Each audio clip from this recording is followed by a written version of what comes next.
Hi, my name's Phil. I like talking about politics. So Donald Trump has a new saying: revenge is a dish best served stupid. He claims to be the victim of witch hunts all the time, of course. Whenever he's called to account for breaking the rules, whether serious or minor, he claims to be the victim. But in reality, he is leading witch hunts of his own against anyone and everyone who has ever opposed him, or even people where he feels they've slighted him. And when he can't get the revenge he wants, he takes it out on his would-be assassin. This is exactly what's happened again. Trump is the president who wants to crush his opponents, but also destroys his allies in the process. But first, for daily news and politics, please click the subscribe button to stay notified. So another Trump-backed probe, or witch hunt, just imploded. This one's a beauty. So prosecutors spent months hunting for dirt on New York Attorney General Letitia James. They subpoenaed banks, they pored over mortgage papers with a fine-tooth comb. They flew all the way to Virginia to inspect a two-bedroom townhouse. What did they come back with? Nothing at all. Just hours after this colossal failure, the lead US attorney was abruptly pushed out. Donald Trump was predictably rage posting in all caps on Truth Social, and the whole story vanished from the front page faster than you can say lawfare. So what in the world went wrong here? Why is the president fuming like this? And what does this latest flop actually tell us about the next, maybe more intense phase of revenge politics? So, how did we get here? Let's go back to 2023. So New York Attorney General Letitia James lands a massive blow, nailing Donald Trump with a staggering $464 million civil fraud judgment. You may remember it. Now, this wasn't just about the money. It was a direct hit to his carefully constructed image as a master builder and shrewd businessman. Trump's reaction was swift and furious. He publicly branded James as corrupt, racist, and vowed explicitly for revenge. Wasn't just talk. Fast forward to spring 2024, you see the vow starting to manifest. Allies began filing ethics complaints. MAGA influencers across social media start demanding a criminal probe. Suddenly, almost out of thin air, you get, when Donald Trump is president, a fresh federal investigation opens. Its target, whether James had lied on a mortgage application for like a holiday home, vacation home they call it. The accusation itself sounds fairly juicy. I mean, wouldn't it be? A top lawyer who may have broken the law, right? Mortgage fraud, potential felony, maximum drama. Practically tailor-made for cable news, of course. Now, you could almost hear the producers salivating. Trump surrogates, of course, wasted no time teasing that the walls were closing in. There was just a little problem. Prosecutors, bless their cotton socks, still needed actual facts to prove it. Enter US Attorney Eric Siebert. Now, Siebert was confirmed with bipartisan Senate votes, a career prosecutor, pristine record, zero social media footprint. This is a guy who just does his job, right? He's the kind of guy who just gets on with it. He's not partisan, can be relied upon. He wasted no time issuing grand jury subpoenas, ordering forensic accountants to meticulously crawl through 5 years of Letitia James's bank records, interviewed the lender, the broker, home inspector.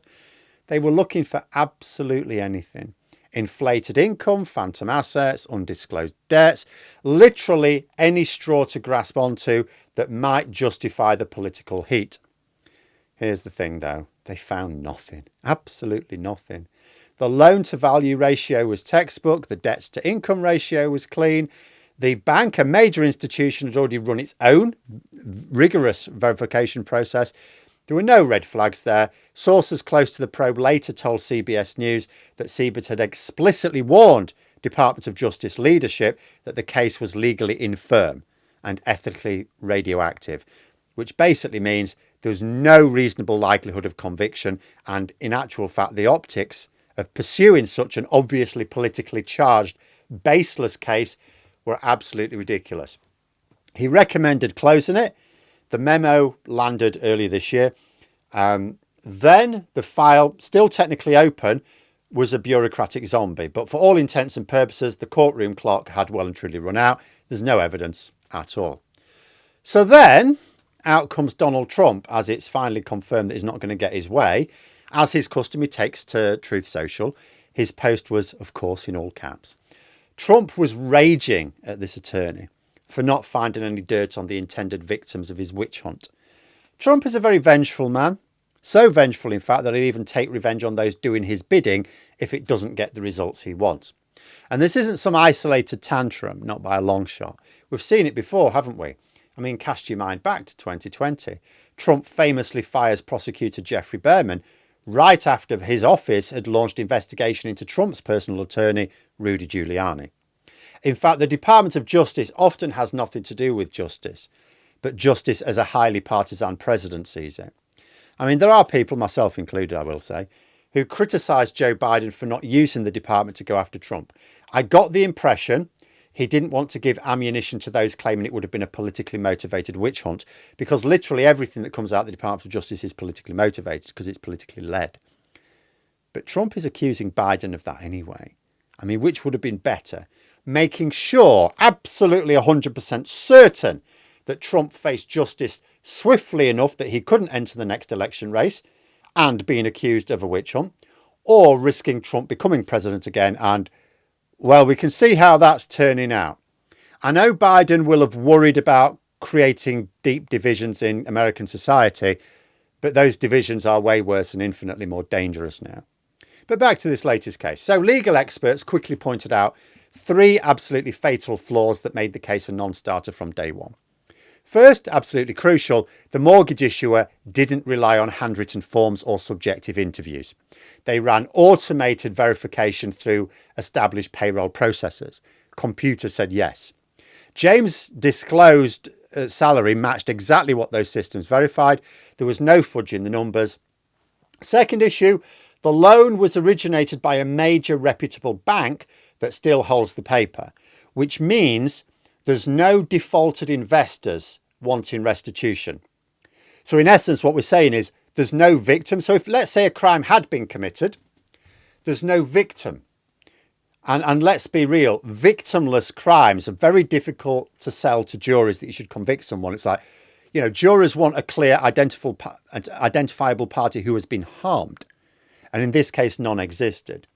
Third, and perhaps most damning, I suppose, was while the statute of limitations on federal mortgage fraud is 10 years, the burden of proving intent to deceive, according to experts, at the time of application is really very high.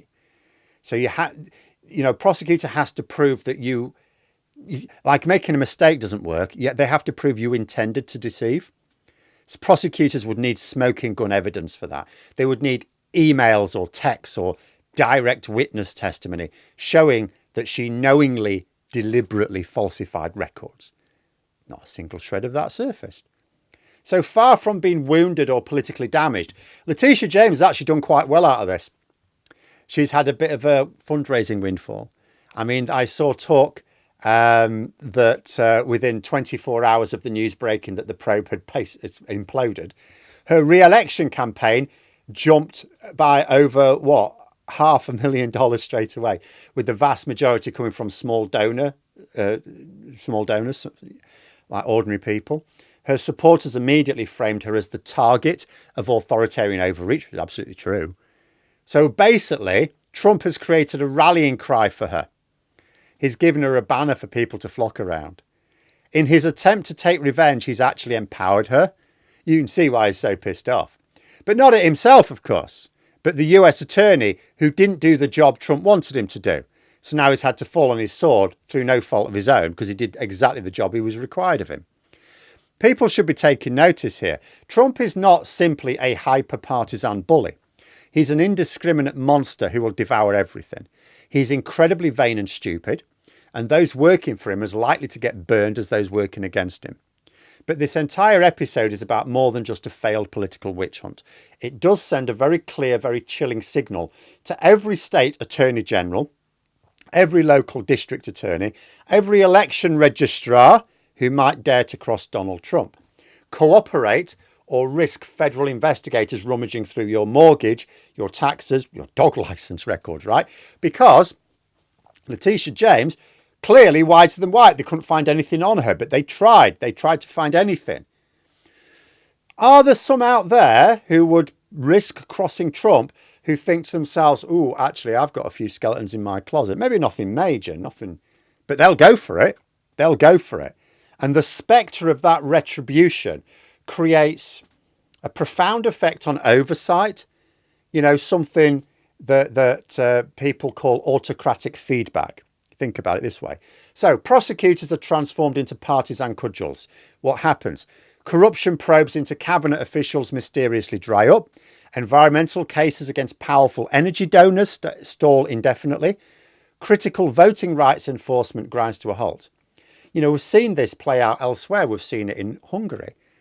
We've seen it in Brazil under Bolsonaro, where political opponents are routinely targeted by the justice system. But now that's playing out in the United States, the so-called land of the free. As long, of course, as you don't want to use your freedom to criticise the most thin-skinned megalomaniac in history. If America was rushing into authoritarianism in the first half of this year, it's accelerating now. If people are going to band together to fight this, they may wish to get their act together a bit quickly. But let me know what you think in the comments below. For more content, you could subscribe to the channel or even join for access to streams and behind-the-scenes updates. Thanks for watching, and until next time, I'll see you later.